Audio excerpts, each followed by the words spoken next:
The year was 1971. American muscle was at its last peak. Emissions laws were tightening. Insurance companies were killing horsepower. The government was squeezing manufacturers. But Plymouth wasn't ready to surrender. They had one final punch left. And that punch was called the 1971 Road Runner 440. This car was not made to please everyone. It was made for the people who lived for speed, torque, and pure engine violence.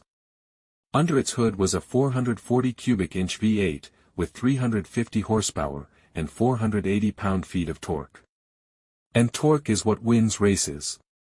The Road Runner never cared about being polite. This machine was built to be feared. The styling alone told the story. Aerodynamic nose. Coke bottle curves. High stance. And those iconic graphics and decals that told everyone, this is not a pretty toy. This is a weapon.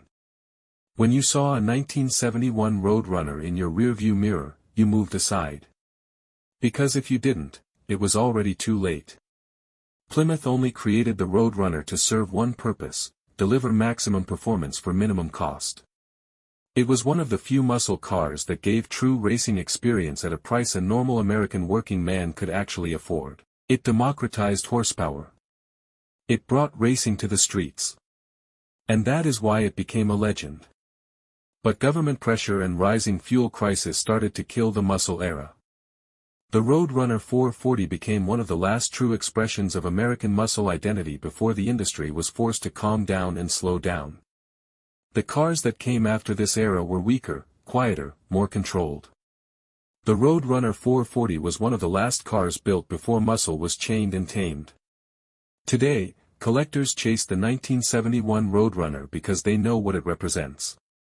Not just a car, but a moment. The final chapter of pure raw V8 dominance. When America built machines out of steel and fire, not software and rules. A time when cars were not appliances, they were danger, pride, power, and personality. And even after 50+ years, when you start that 440 engine, the world is reminded how muscle cars used to sound before the world became soft. This car didn't just turn gasoline into motion. It turned gasoline into fear. This is the 1971 Plymouth Road Runner 440. The car that made muscle cars fear it. Forever.